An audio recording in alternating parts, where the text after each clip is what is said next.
नमस्कार। गो माता की जय। श्री पुरुषोत्तमाय नमः। हमारे यहाँ जो 12 महीने आते हैं, 12 मास आते हैं, उसी मास में हर 3 साल के बाद एक अधिक मास आता है। उसको हमारे यहाँ पुरुषोत्तम मास बोलते हैं। अधिक मास, मल मास, ऐसे भी नाम से उसे जाना जाता है। हिंदू पंचांग के अनुसार प्रत्येक 32 मास और 16 दिन के पश्चात एक अतिरिक्त मास जुड़ता है और यह मास भगवान विष्णु, उनके लिए वो समर्पित होता है। तो इसीलिए भगवान विष्णु जी ने अपना ही एक नाम पुरुषोत्तम मास, यानी पुरुषोत्तम भगवान विष्णु जी का नाम है, वही नाम इस अधिक मास को दिया है। इस मास में हम जो दान करते हैं उसका हमें बहुत पुण्य का लाभ मिलता है। हम इस मास में जो दान करते हैं उससे शतपट या सहस्रपट फल हमें प्राप्त होता है। तो इसीलिए इस मास में दान का बहुत महत्व है। और दान तो क्या, अन्नदान करे, पात्र दान करे, वस्त्र दान करे, ऐसा ब्राह्मणों को दान देने के लिए हमारे यहाँ शास्त्रों ने बताया है।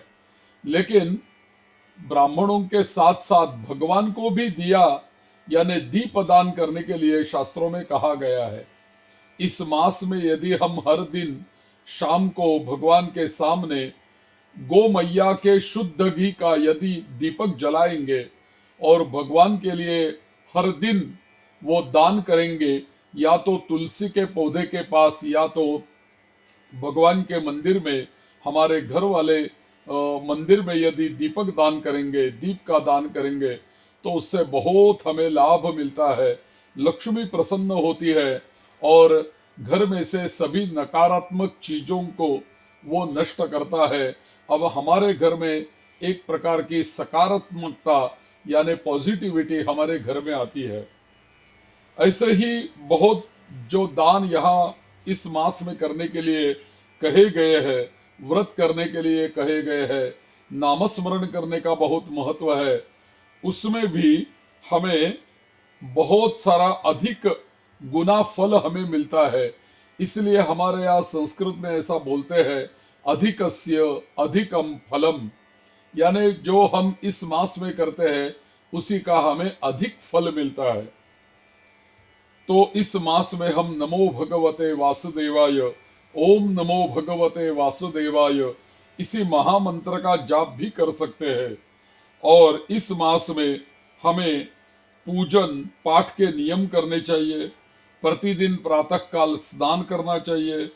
पीत वस्त्र धारण करके पुरुषोत्तम भगवान विष्णु जी की पूजा करनी चाहिए या गोपाल कृष्ण जी की पूजा करनी चाहिए। विष्णु को तुलसी, चंदन, कदली फल, पीत वस्त्र, मिष्ठान्न अर्पित करना चाहिए और ओम नमो भगवते वासुदेवाय का जाप भी करना चाहिए। इससे हमें बहुत लाभ मिलता है। ये अत्यंत शुभ होता है। और दीपदान का तो महत्व है ही। सायंकाल में तुलसी के समीप, नदी तट के ऊपर अथवा अपने घर वाले मंदिर में घृत का दीप प्रज्वलित करना है। और वो भी घृत देसी गौ मैया का होना चाहिए, देसी गौ माता का शुद्ध बिलोना घी होना चाहिए।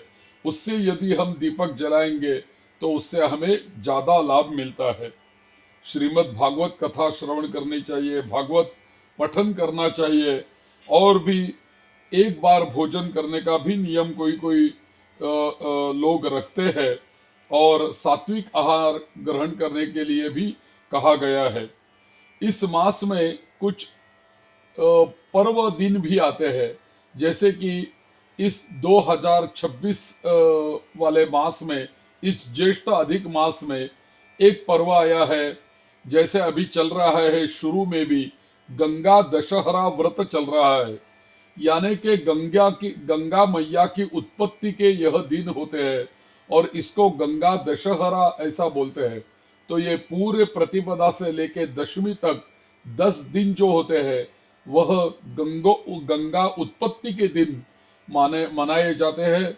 इसीलिए गंगा की पूजा, गंगा की आरती, और ये बहुत शुभ दिन होते हैं।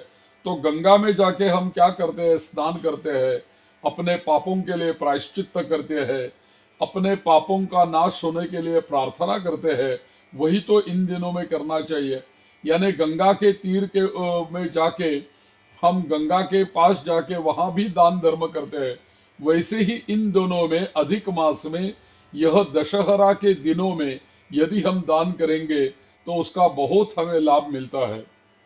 गंगा दशहरा में भी 21 तारीख को एक गुरु पुष्यामृत योग आ रहा है।